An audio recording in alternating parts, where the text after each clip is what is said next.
Welcome back to the Baker Street Lantern.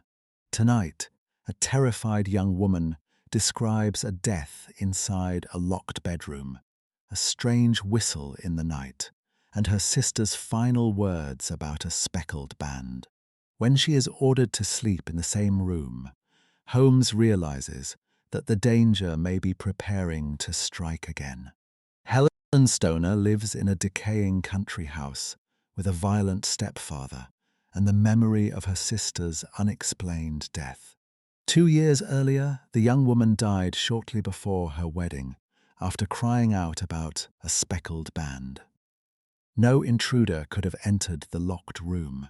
The windows were barred, the walls were solid, and the door had been secured from within. Now Helen is engaged, and sudden repairs have forced her into that same bedroom. During the night, she hears the same low whistle her sister mentioned before dying.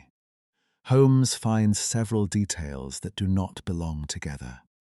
A bed fastened to the floor, a bell rope that rings nothing, a ventilator opening into another room, and a doctor with unusual animals upon his estate. What travels through a room no person can enter? And can Holmes interrupt the plan before the whistle sounds again? Helen Stoner came to Baker Street before sunrise, trembling so violently that Holmes moved at once to hear her story. On glancing over my notes of the 70-odd cases in which I have, during the last 8 years, studied the methods of my friend Sherlock Holmes, I find many tragic, some comic, a large number merely strange, but none commonplace.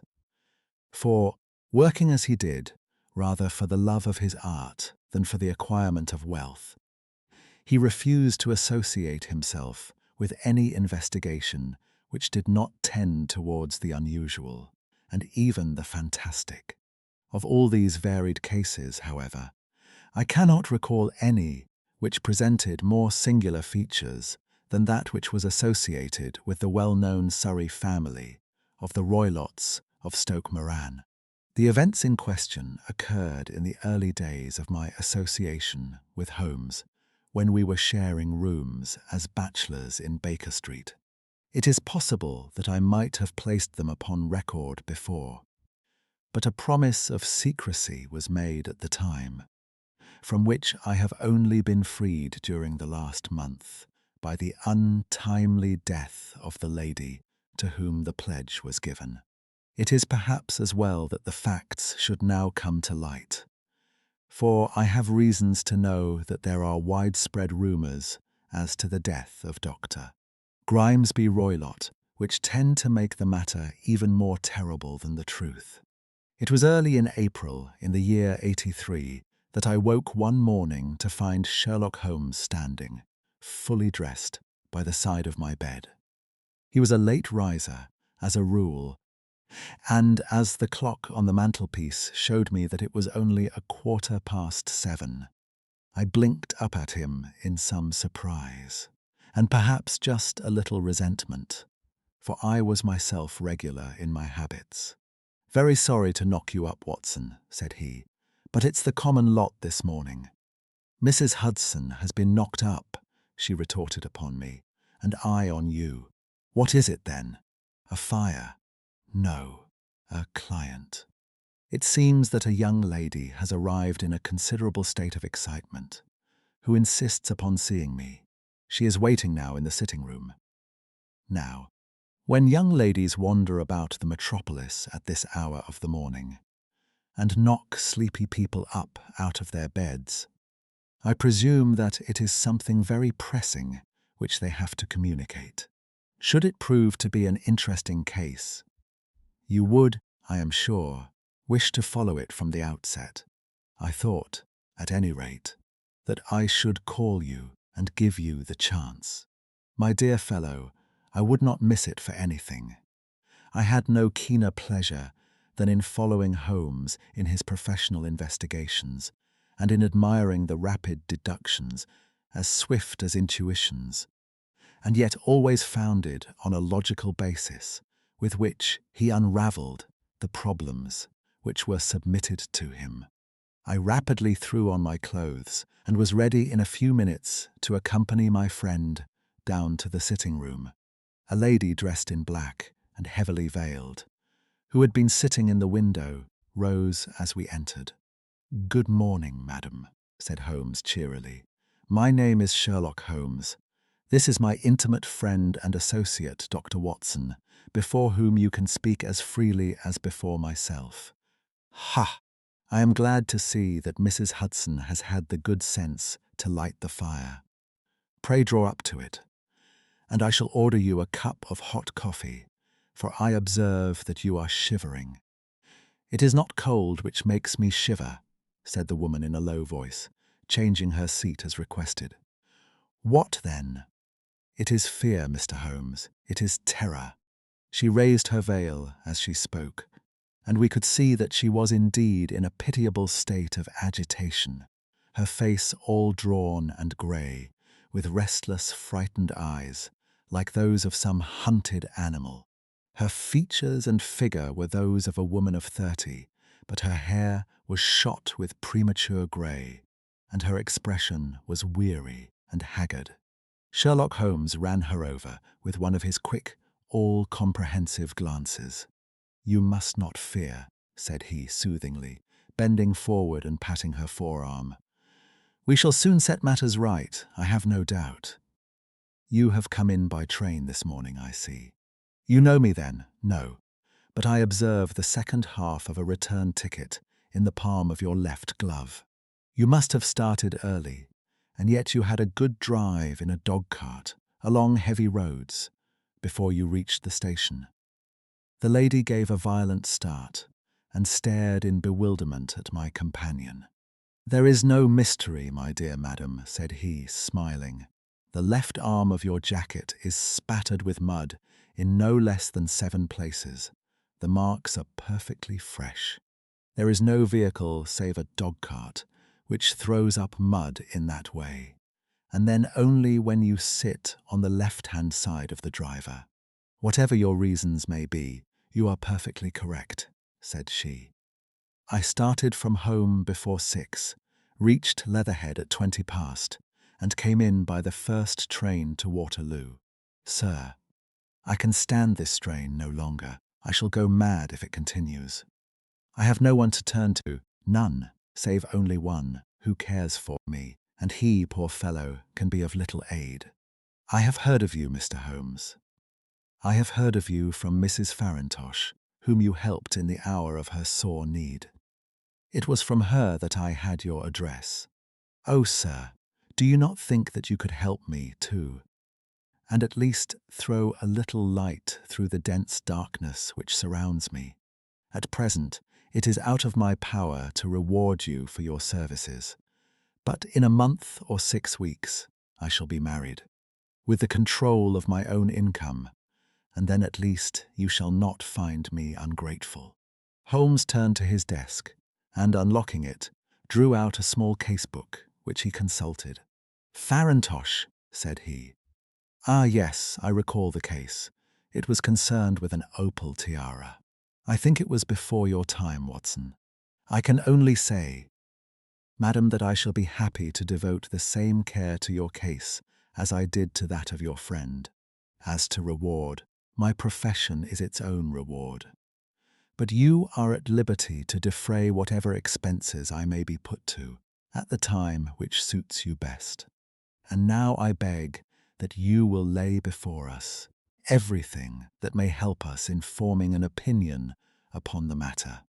"Alas," replied our visitor, "the very horror of my situation lies in the fact that my fears are so vague, and my suspicions depend so entirely upon small points, which might seem trivial to another, that even he to whom of all others I have a right to look for help and advice, looks upon all that I tell him about it as the fancies of a nervous woman. He does not say so, but I can read it from his soothing answers and averted eyes. But I have heard, Mr. Holmes, that you can see deeply into the manifold wickedness of the human heart. You may advise me how to walk amid the dangers which encompass me." I am all attention, madam. My name is Helen Stoner, and I am living with my stepfather, who is the last survivor of one of the oldest Saxon families in England, the Roylotts of Stoke Moran, on the western border of Surrey. Holmes nodded his head. "The name is familiar to me," said he. "The family was at one time among the richest in England, and the estates extended over the borders into Berkshire in the north and Hampshire in the west. In the last century, however, 4 successive heirs were of a dissolute and wasteful disposition, and the family ruin was eventually completed by a gambler in the days of the Regency. Nothing was left save a few acres of ground and the 200-year-old house, which is itself crushed under a heavy mortgage. The last squire dragged out his existence there, living the horrible life of an aristocratic pauper. But his only son, my stepfather, seeing that he must adapt himself to the new conditions, obtained an advance from a relative, which enabled him to take a medical degree, and went out to Calcutta, where, by his professional skill and his force of character, he established a large practice. In a fit of anger, however, caused by some robberies which had been perpetrated in the house, he beat his native butler to death and narrowly escaped a capital sentence. As it was, he suffered a long term of imprisonment and afterwards returned to England a morose and disappointed man. When Dr. Roylott was in India, he married my mother, Mrs. Stoner, the young widow of Major General Stoner of the Bengal Artillery. My sister Julia and I were twins, and we were only 2 years old at the time of my mother's remarriage.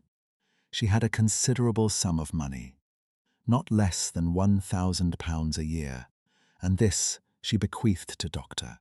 Roylott entirely while we resided with him, with a provision that a certain annual sum should be allowed to each of us in the event of our marriage. Shortly after our return to England, my mother died. She was killed 8 years ago in a railway accident near Crewe. Dr. Roylott then abandoned his attempts to establish himself in practice in London and took us to live with him in the old ancestral house at Stoke Moran. The money which my mother had left was enough for all our wants, and there seemed to be no obstacle to our happiness. But a terrible change came over our stepfather about this time. Instead of making friends and exchanging visits with our neighbours, who had at first been overjoyed to see a Roylott of Stoke Moran back in the old family seat, he shut himself up in his house and seldom came out, save to indulge in ferocious quarrels with whoever might cross his path. Violence of temper approaching to mania has been hereditary in the men of the family, and in my stepfather's case it had, I believe, been intensified by his long residence in the tropics. A series of disgraceful brawls took place, 2 of which ended in the police court, until at last he became the terror of the village, and the folks would fly at his approach, for he is a man of immense strength and absolutely uncontrollable in his anger. Last week, he hurled the local blacksmith over a parapet into a stream, and it was only by paying over all the money which I could gather together that I was able to avert another public exposure. He had no friends at all, save the wandering gypsies, and he would give these vagabonds leave to encamp upon the few acres of bramble-covered land which represent the family estate, and would accept in return the hospitality of their tents, wandering away with them sometimes for weeks on end.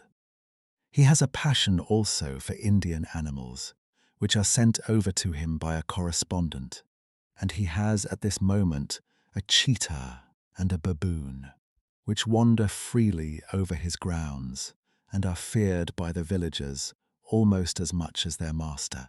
You can imagine from what I say that my poor sister Julia and I had no great pleasure in our lives. No servant would stay with us, and for a long time we did all the work of the house.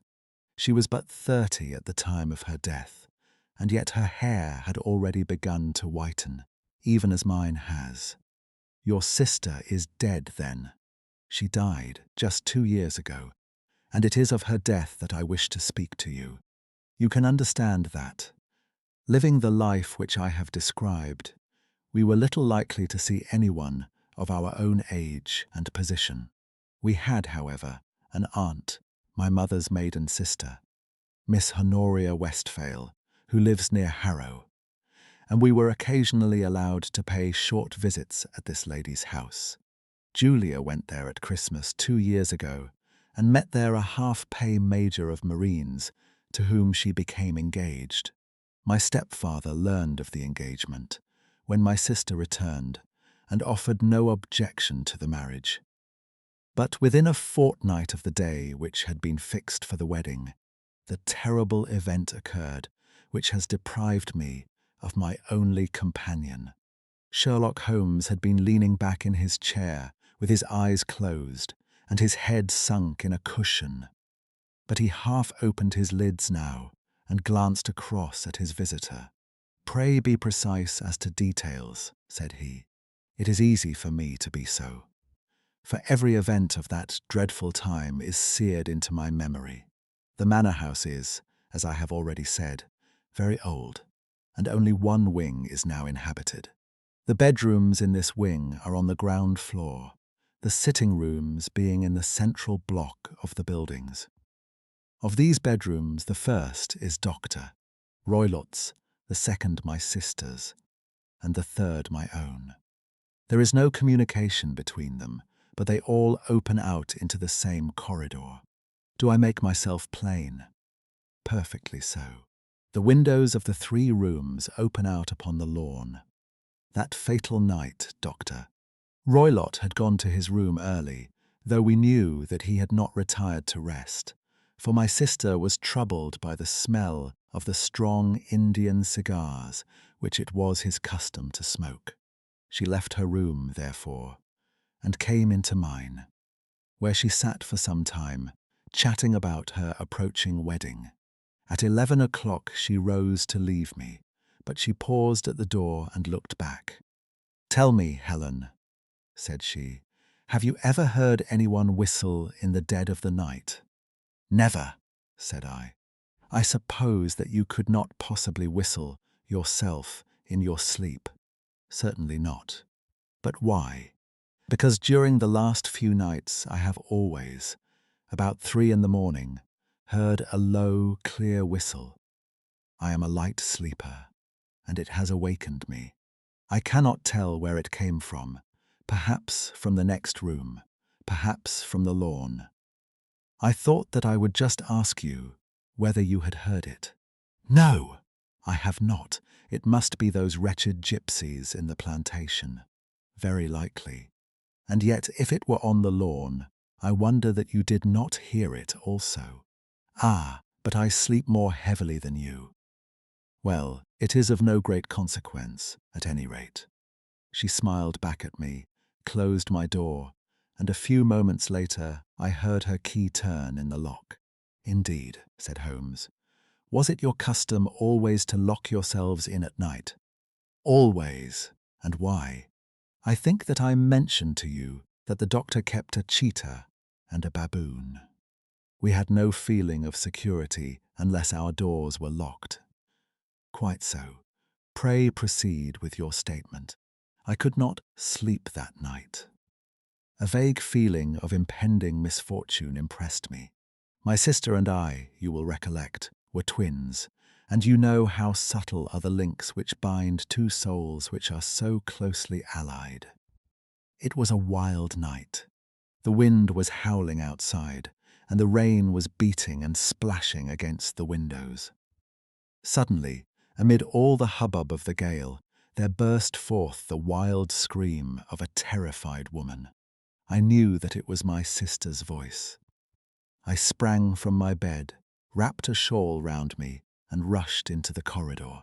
As I opened my door, I seemed to hear a low whistle, such as my sister described, and a few moments later, a clanging sound, as if a mass of metal had fallen. As I ran down the passage, my sister's door was unlocked and revolved slowly upon its hinges. I stared at it, horror-stricken, not knowing what was about to issue from it. By the light of the corridor lamp, I saw my sister appear at the opening, her face blanched with terror, her hands groping for help, her whole figure swaying to and fro like that of a drunkard. I ran to her and threw my arms round her, but at that moment her knees seemed to give way, and she fell to the ground. She writhed as one who is in terrible pain, and her limbs were dreadfully convulsed. At first I thought that she had not recognized me, but as I bent over her, she suddenly shrieked out in a voice which I shall never forget. "Oh, my God, Helen!" It was the band, the Speckled band. There was something else which she would fain have said, and she stabbed with her finger into the air in the direction of the doctor's room. But a fresh convulsion seized her and choked her words.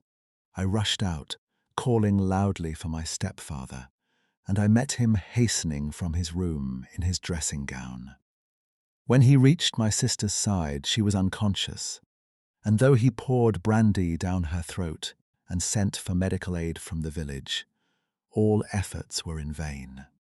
For she slowly sank and died without having recovered her consciousness. Such was the dreadful end of my beloved sister. "One moment," said Holmes. "Are you sure about this whistle and metallic sound?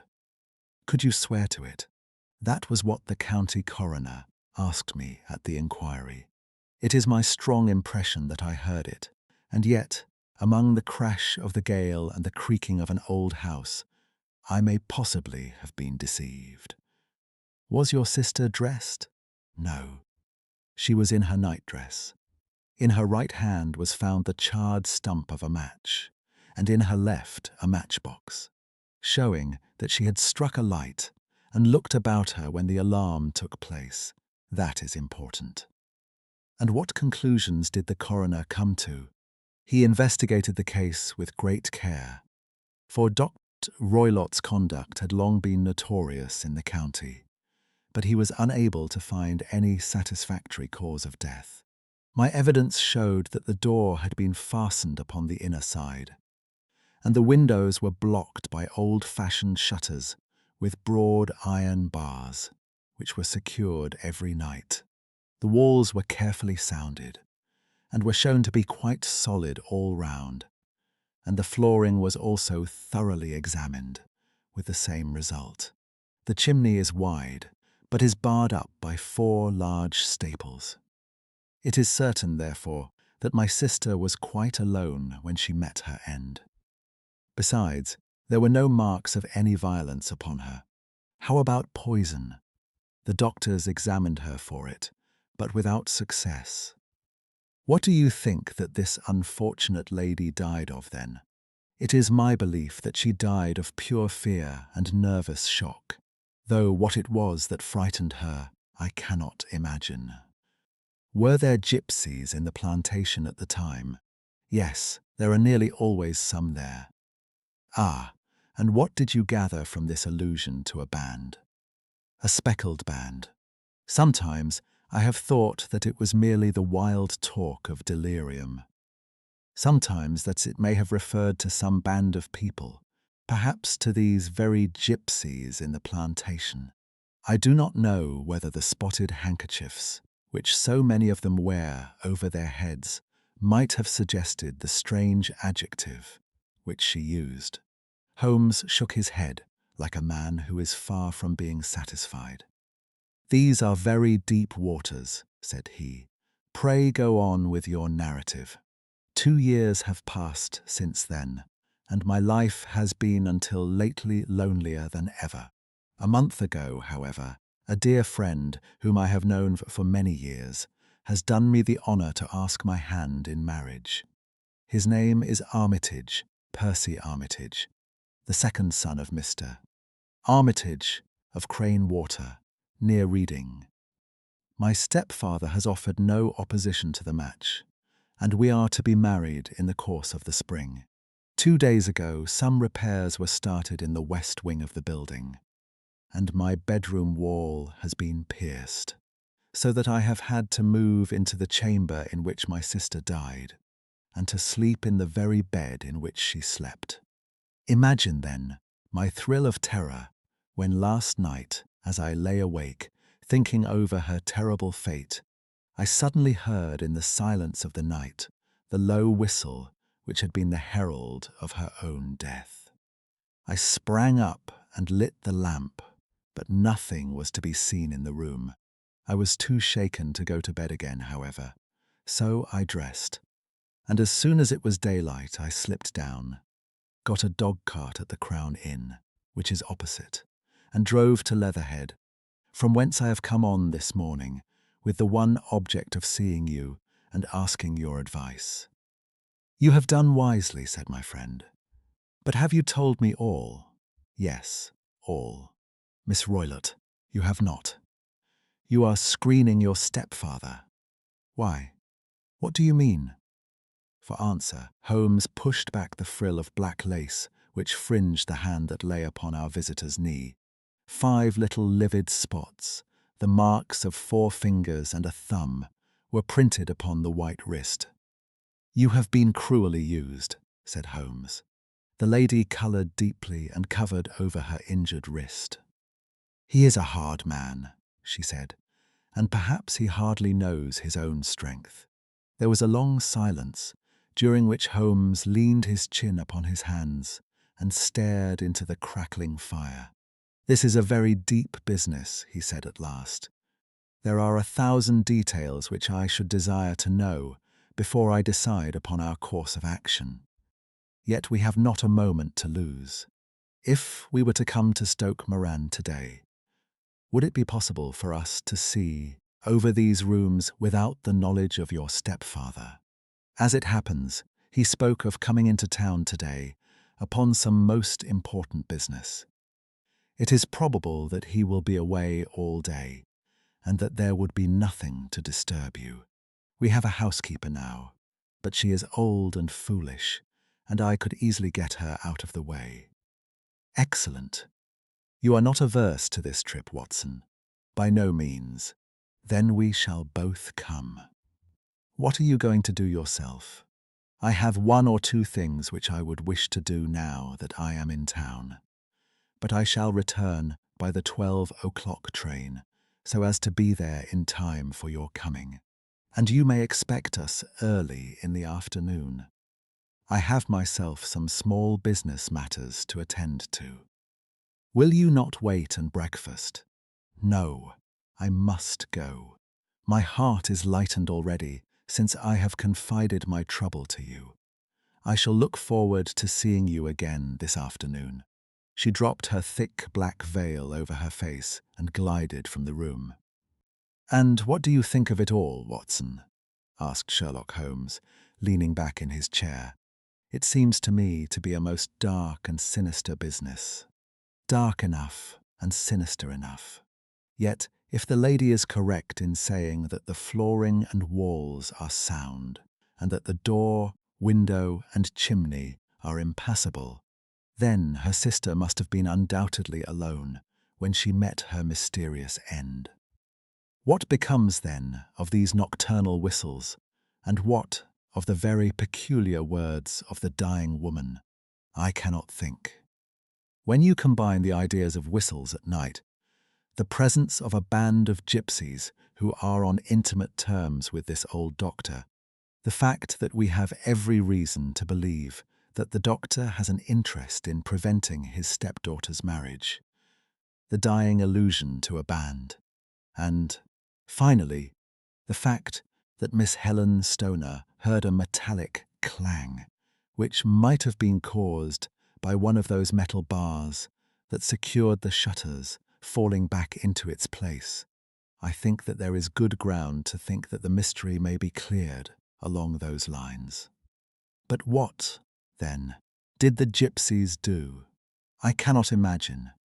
I see many objections to any such theory. and so do I. It is precisely for that reason that we are going to Stoke Moran this day. I want to see whether the objections are fatal or if they may be explained away.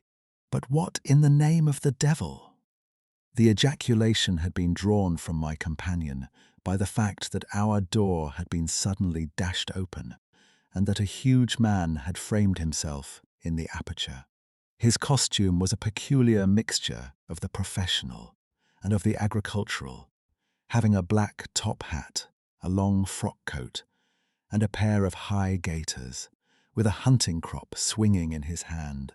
So tall was he that his hat actually brushed the crossbar of the doorway, and his breadth seemed to span it across from side to side.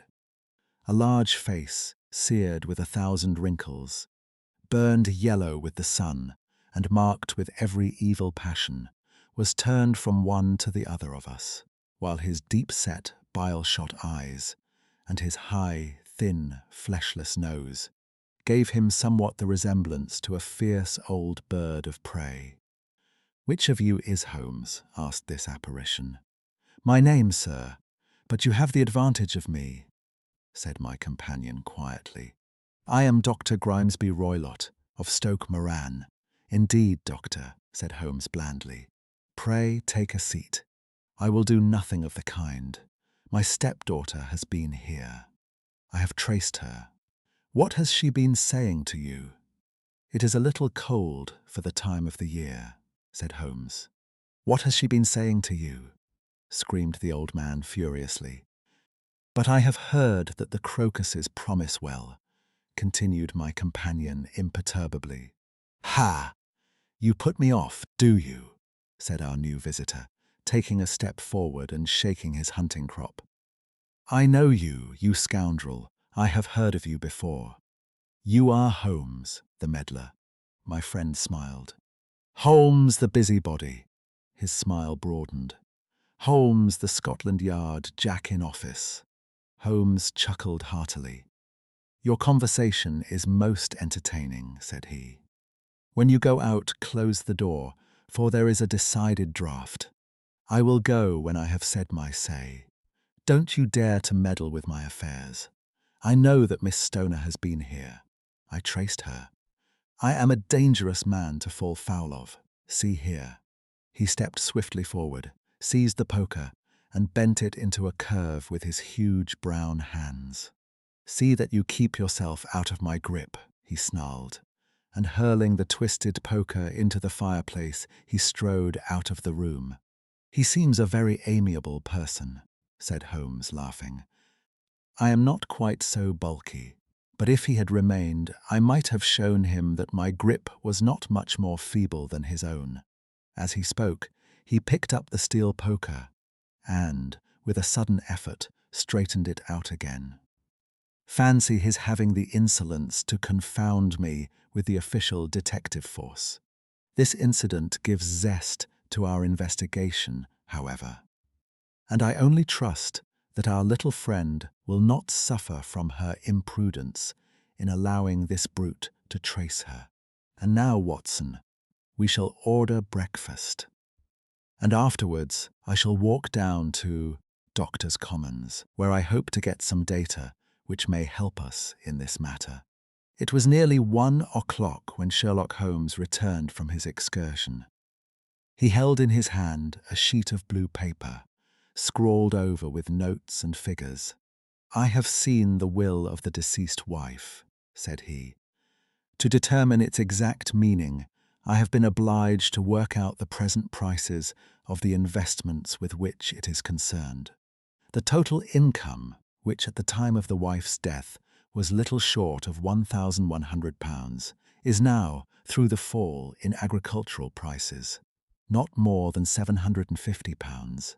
Each daughter can claim an income of £250 in case of marriage.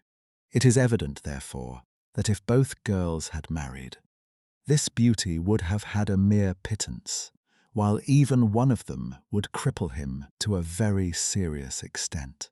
My morning's work has not been wasted, since it has proved that he has the very strongest motives for standing in the way of anything of the sort. And now, Watson, this is too serious for dawdling, especially as the old man is aware that we are interesting ourselves in his affairs. So, if you are ready, we shall call a cab and drive to Waterloo. I should be very much obliged if you would slip your revolver into your pocket. An Elise Notu is an excellent argument with gentlemen who can twist steel pokers into knots. That and a toothbrush are, I think, all that we need. At Waterloo we were fortunate in catching a train for Leatherhead, where we hired a trap at the station inn and drove for 4 or 5 miles through the lovely Surrey lanes. It was a perfect day, with a bright sun and a few fleecy clouds in the heavens. The trees and wayside hedges were just throwing out their first green shoots, and the air was full of the pleasant smell of the moist earth. To me, at least, there was a strange contrast between the sweet promise of the spring and this sinister quest upon which we were engaged. My companion sat in the front of the trap, his arms folded, his hat pulled down over his eyes, and his chin sunk upon his breast, buried in the deepest thought. Suddenly, however, he started, tapped me on the shoulder, and pointed over the meadows. "Look there," said he. A heavily timbered park stretched up in a gentle slope, thickening into a grove at the highest point. From amid the branches there jutted out the grey gables and high roof tree of a very old mansion. "Stoke Moran," said he. "Yes, sir, that be the house of Dr. Grimesby Roylott," remarked the driver. "There is some building going on there," said Holmes. "That is where we are going. There's the village," said the driver, pointing to a cluster of roofs some distance to the left. "But if you want to get to the house, you'll find it shorter to get over this stile, and so by the footpath over the fields. There it is, where the lady is walking, and the lady, I fancy, is Miss Stoner," observed Holmes, shading his eyes. "Yes, I think we had better do as you suggest." We got off, paid our fare, and the trap rattled back on its way to Leatherhead. "I thought it as well," said Holmes, as we climbed the stile, "that this fellow should think we had come here as architects or on some definite business. It may stop his gossip. Good afternoon, Miss Stoner. You see that we have been as good as our word." Our client of the morning had hurried forward to meet us with a face which spoke her joy. "I have been waiting so eagerly for you," she cried, shaking hands with us warmly. "All has turned out splendidly. Dr. Roylott has gone to town, and it is unlikely that he will be back before evening. We have had the pleasure of making the doctor's acquaintance," said Holmes, and in a few words he sketched out what had occurred. Miss Stoner turned white to the lips as she listened. "Good heavens!" she cried. "He has followed me then. So it appears. He is so cunning that I never know when I am safe from him. What will he say when he returns? He must guard himself, for he may find that there is someone more cunning than himself upon his track. You must lock yourself up from him tonight. If he is violent, we shall take you away to your aunt's at Harrow. Now we must make the best use of our time, so kindly take us at once to the rooms which we are to examine." The building was of grey, lichen-blotched stone, with a high central portion and 2 curving wings, like the claws of a crab, thrown out on each side.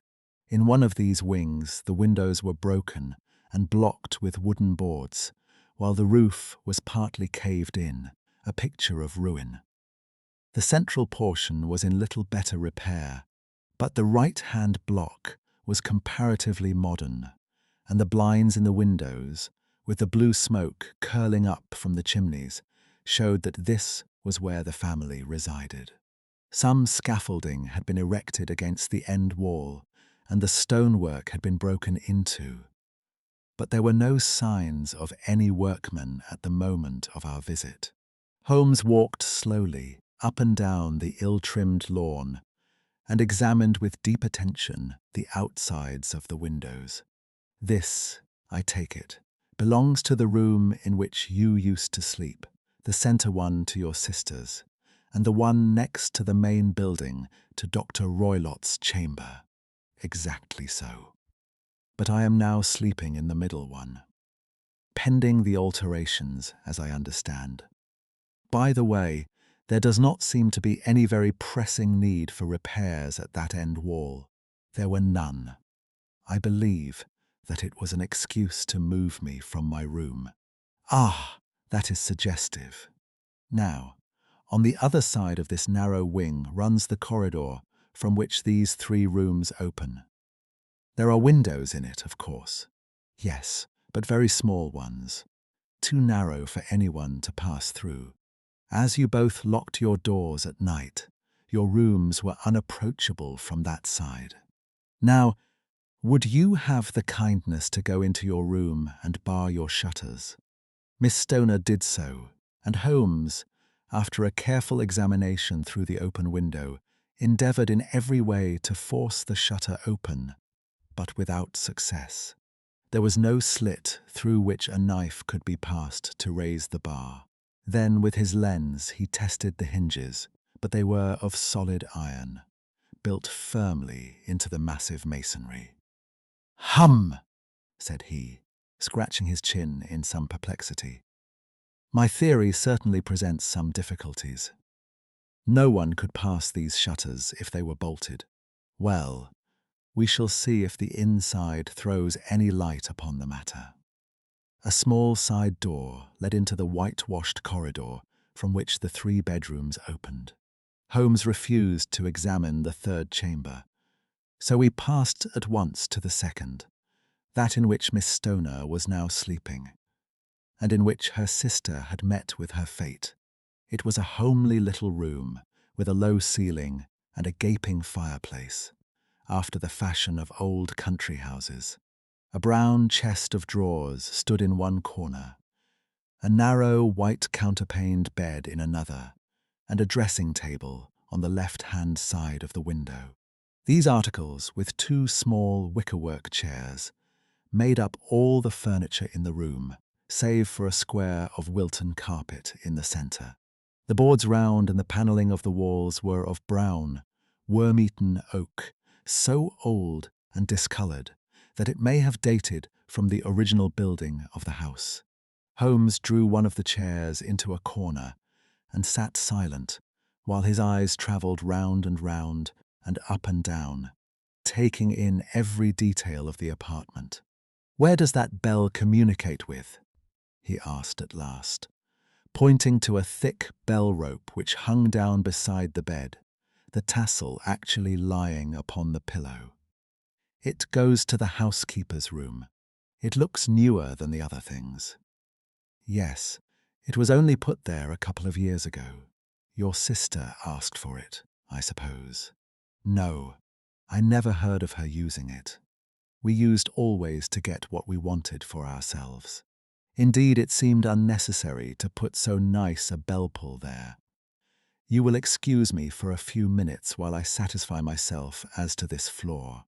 He threw himself down upon his face with his lens in his hand and crawled swiftly backward and forward, examining minutely the cracks between the boards.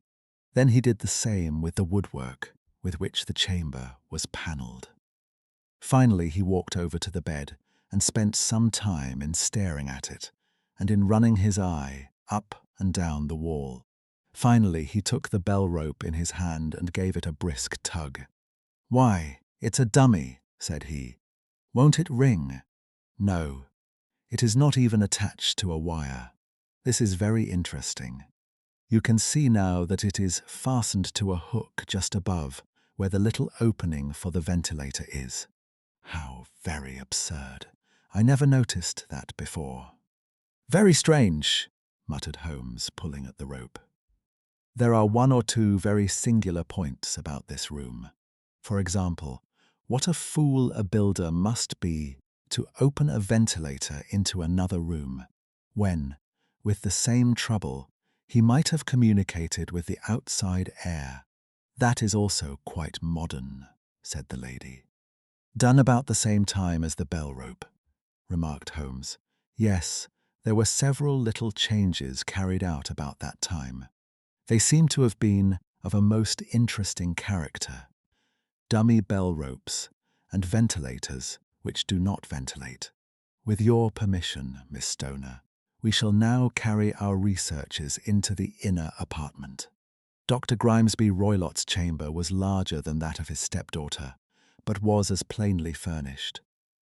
A camp bed, a small wooden shelf full of books, mostly of a technical character, an armchair beside the bed, a plain wooden chair against the wall, a round table, and a large iron safe were the principal things which met the eye. Holmes walked slowly round and examined each and all of them with the keenest interest. "What's in here?" he asked, tapping the safe. "My stepfather's business papers." "Oh, you have seen inside then. Only once, some years ago. I remember that it was full of papers. There isn't a cat in it, for example." "No. What a strange idea. Well, look at this." He took up a small saucer of milk which stood on the top of it. "No, we don't keep a cat. But there is a cheetah and a baboon."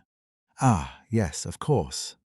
Well, a cheetah is just a big cat, and yet a saucer of milk does not go very far in satisfying its wants, I dare say. There is one point which I should wish to determine." He squatted down in front of the wooden chair and examined the seat of it with the greatest attention. "Thank you. That is quite settled," said he, rising and putting his lens in his pocket.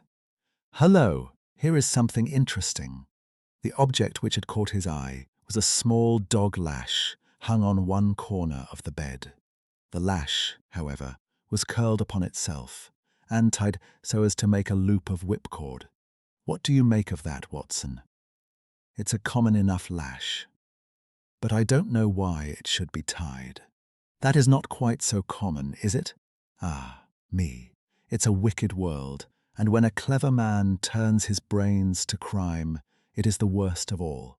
I think that I have seen enough now, Miss Stoner, and with your permission we shall walk out upon the lawn." I had never seen my friend's face so grim, or his brow so dark as it was, when we turned from the scene of this investigation. We had walked several times up and down the lawn, neither Miss Stoner nor myself liking to break in upon his thoughts before he roused himself from his reverie. "It is very essential, Miss Stoner," said he, "that you should absolutely follow my advice in every respect." "I shall most certainly do so. The matter is too serious for any hesitation. Your life may depend upon your compliance. I assure you that I am in your hands. In the first place, both my friend and I must spend the night in your room." Both Miss Stoner and I gazed at him in astonishment. "Yes, it must be so. Let me explain. I believe that that is the village inn over there." "Yes, that is the Crown." "Very good. Your windows would be visible from there." "Certainly. You must confine yourself to your room, on pretense of a headache, when your stepfather comes back. Then, when you hear him retire for the night, you must open the shutters of your window, undo the hasp, put your lamp there as a signal to us, and then withdraw quietly with everything which you are likely to want into the room which you used to occupy. I have no doubt that, in spite of the repairs, you could manage there for one night." "Oh yes, easily. The rest you will leave in our hands." "But what will you do?" "We shall spend the night in your room, and we shall investigate the cause of this noise which has disturbed you. I believe, Mr. Holmes, that you have already made up your mind," said Miss Stoner, laying her hand upon my companion's sleeve. "Perhaps I have." "Then, for pity's sake, Tell me what was the cause of my sister's death. I should prefer to have clearer proofs before I speak. You can at least tell me whether my own thought is correct, and if she died from some sudden fright. No, I do not think so. I think that there was probably some more tangible cause. And now, Miss Stoner, we must leave you, for if Dr. Roylott returned and saw us, our journey would be in vain. Goodbye, and be brave, for if you will do what I have told you, you may rest assured that we shall soon drive away the dangers that threaten you. Sherlock Holmes and I had no difficulty in engaging a bedroom and sitting room at the Crown Inn. They were on the upper floor, and from our window we could command a view of the avenue gate and of the inhabited wing of Stoke Moran Manor house. At dusk, we saw Dr. Grimesby Roylott drive past, his huge form looming up beside the little figure of the lad who drove him. The boy had some slight difficulty in undoing the heavy iron gates, and we heard the hoarse roar of the doctor's voice and saw the fury with which he shook his clenched fists at him. The trap drove on, and a few minutes later we saw a sudden light spring up among the trees as the lamp was lit in one of the sitting rooms. "Do you know, Watson," said Holmes, as we sat together in the gathering darkness, "I have really some scruples as to taking you tonight. There is a distinct element of danger. Can I be of assistance? Your presence might be invaluable." "Then I shall certainly come. It is very kind of you. You speak of danger. You have evidently seen more in these rooms than was visible to me." "No, but I fancy that I may have deduced a little more. I imagine that you saw all that I did." "I saw nothing remarkable, save the bell rope, and what purpose that could answer, I confess, is more than I can imagine." "You saw the ventilator too?" "Yes, but I do not think that it is such a very unusual thing to have a small opening between two rooms. It was so small that a rat could hardly pass through. I knew that we should find a ventilator before ever we came to Stoke Moran." "My dear Holmes." "Oh, yes, I did. You remember in her statement she said that her sister could smell Dr. Roylott's cigar. Now, of course, that suggested at once that there must be a communication between the two rooms. It could only be a small one, or it would have been remarked upon at the coroner's inquiry. I deduced a ventilator. But what harm can there be in that? Well, there is at least a curious coincidence of dates. A ventilator is made, a cord is hung, and a lady who sleeps in the bed dies. Does not that strike you? I cannot as yet see any connection. Did you observe anything very peculiar about that bed?"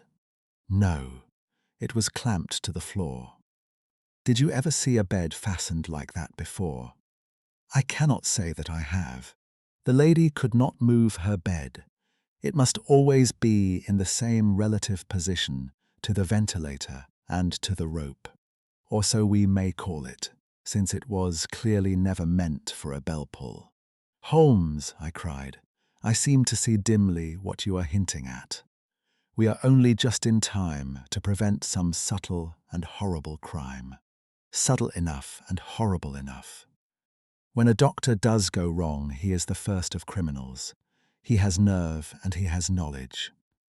Palmer and Pritchard were among the heads of their profession. This man strikes even deeper, but I think, Watson, that we shall be able to strike deeper still. But we shall have horrors enough before the night is over. For goodness' sake, let us have a quiet pipe and turn our minds for a few hours to something more cheerful." About 9 o'clock, the light among the trees was extinguished, and all was dark in the direction of the manor house. 2 hours passed slowly away, and then, suddenly, just at the stroke of 11, a single bright light shone out right in front of us. "That is our signal," said Holmes, springing to his feet. "It comes from the middle window, As we passed out, he exchanged a few words with the landlord, explaining that we were going on a late visit to an acquaintance, and that it was possible that we might spend the night there. A moment later, we were out on the dark road, a chill wind blowing in our faces, and one yellow light twinkling in front of us through the gloom to guide us on our sombre errand. There was little difficulty in entering the grounds, for unrepaired breaches gaped in the old park wall. Making our way among the trees, we reached the lawn, crossed it, and were about to enter through the window when out from a clump of laurel bushes there darted what seemed to be a hideous and distorted child, who threw itself upon the grass with writhing limbs and then ran swiftly across the lawn into the darkness. "My God," I whispered. "Did you see it?" Holmes was for the moment as startled as I. His hand closed like a vice upon my wrist in his agitation. Then he broke into a low laugh and put his lips to my ear. "It is a nice household," he murmured. "That is the baboon." I had forgotten the strange pets which the doctor affected. There was a cheetah too. Perhaps we might find it upon our shoulders at any moment. I confess that I felt easier in my mind when, after following Holmes' example and slipping off my shoes, I found myself inside the bedroom. My companion noiselessly closed the shutters, moved the lamp onto the table, and cast his eyes round the room. All was as we had seen it in the daytime. Then, creeping up to me and making a trumpet of his hand, he whispered into my ear again so gently that it was all that I could do to distinguish the words. The least sound would be fatal to our plans. I nodded to show that I had heard. We must sit without light. He would see it through the ventilator. I nodded again. "Do not go asleep. Your very life may depend upon it. Have your pistol ready in case we should need it. I will sit on the side of the bed, and you in that chair." I took out my revolver and laid it on the corner of the table. Holmes had brought up a long, thin cane, and this he placed upon the bed beside him. By it he laid the box of matches and the stump of a candle. Then he turned down the lamp, and we were left in darkness. How shall I ever forget that dreadful vigil? I could not hear a sound, not even the drawing of a breath, and yet I knew that my companion sat open-eyed, within a few feet of me, in the same state of nervous tension in which I was myself. The shutters cut off the least ray of light, and we waited in absolute darkness. From outside came the occasional cry of a night bird, and once at our very window a long-drawn cat-like whine, which told us that the cheetah was indeed at liberty. Far away we could hear the deep tones of the parish clock, which boomed out every quarter of an hour. How long they seemed, those quarters! 12 struck, and 1, and 2, and 3, and still we sat waiting silently for whatever might befall. Suddenly there was the momentary gleam of a light, up in the direction of the ventilator, which vanished immediately, but was succeeded by a strong smell of burning oil and heated metal. Someone in the next room had lit a dark lantern.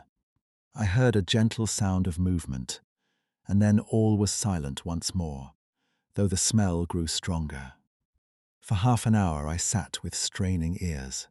Then suddenly another sound became audible, a very gentle, soothing sound, like that of a small jet of steam escaping continually from a kettle.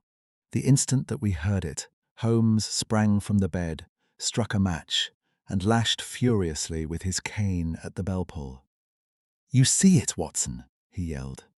"You see it." But I saw nothing.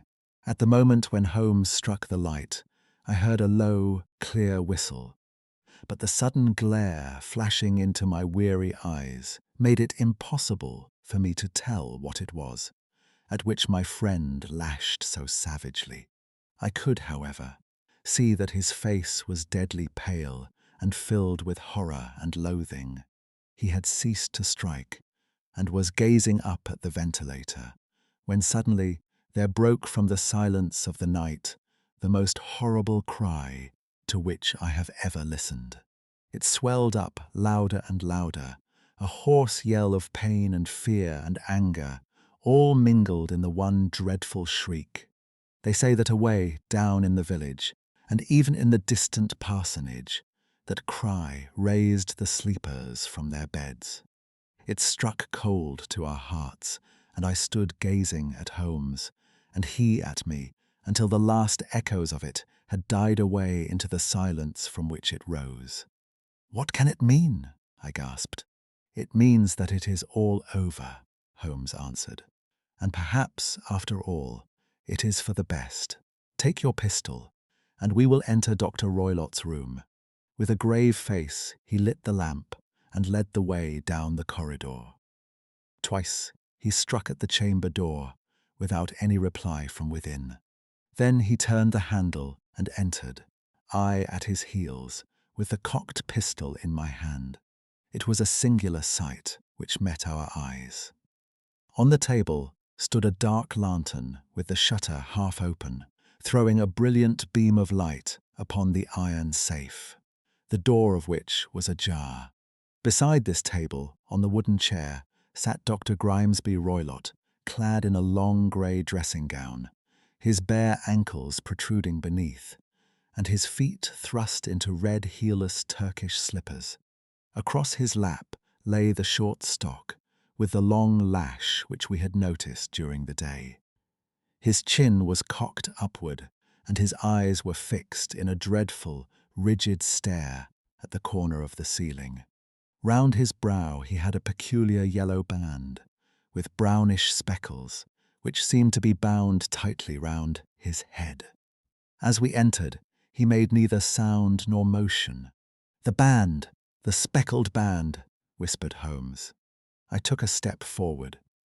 In an instant his strange headgear began to move, and there reared itself from among his hair the squat, diamond-shaped head and puffed neck of a loathsome serpent.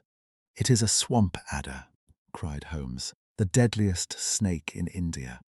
He has died within 10 seconds of being bitten. Violence does, in truth, recoil upon the violent, and the schemer falls into the pit which he digs for another.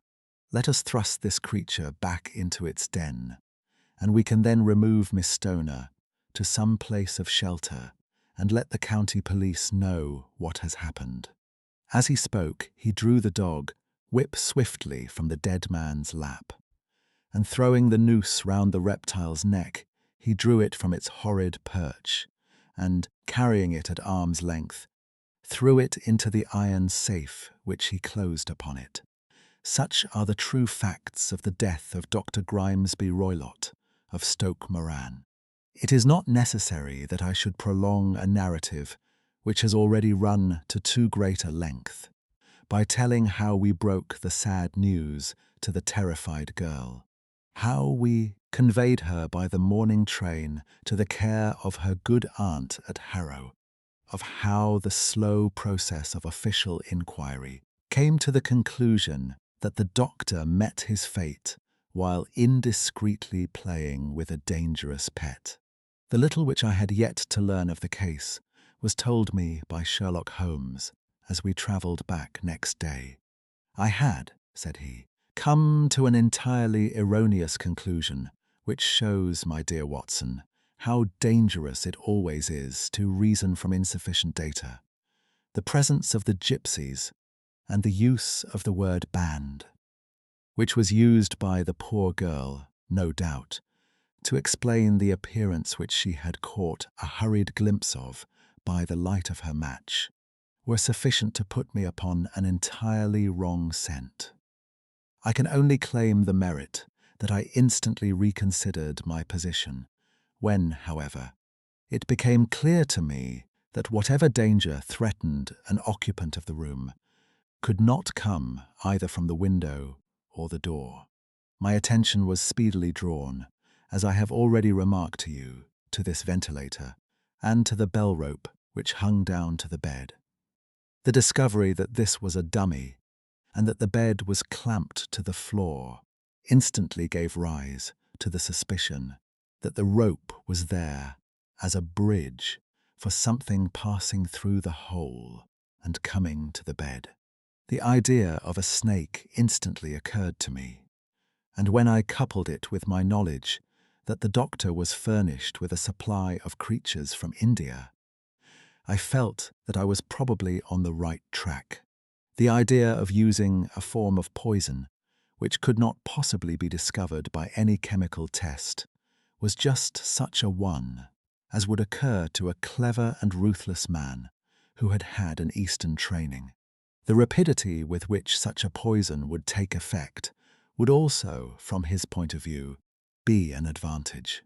It would be a sharp-eyed coroner, indeed, who could distinguish the two little dark punctures which would show where the poison fangs had done their work. Then I thought of the whistle. Of course, he must recall the snake before the morning light revealed it to the victim.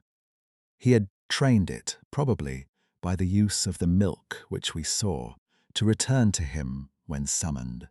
He would put it through this ventilator at the hour that he thought best, with the certainty that it would crawl down the rope and land on the bed. It might or might not bite the occupant. Perhaps she might escape every night for a week, but sooner or later she must fall a victim. I had come to these conclusions before ever I had entered his room.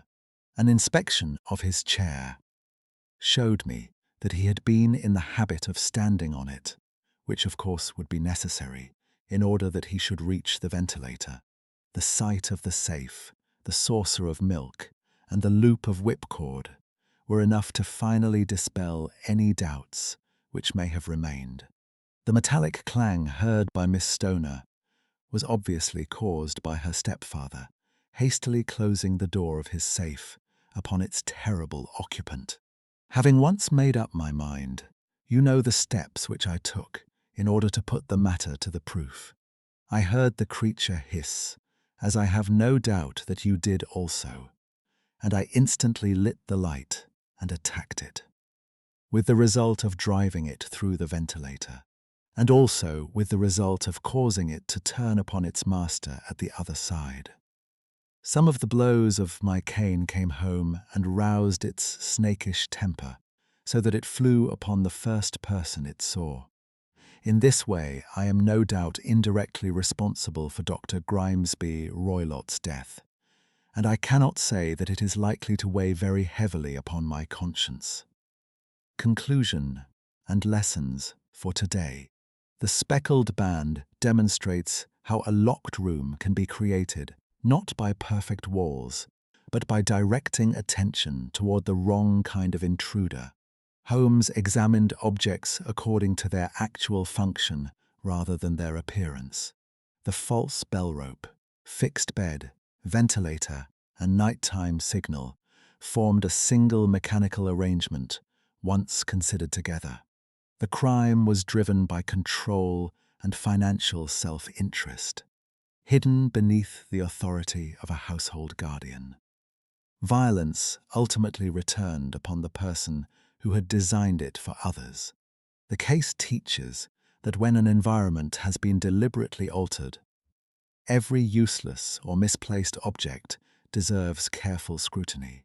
Thank you for spending this dangerous night at Stoke Moran with the Baker Street Lantern.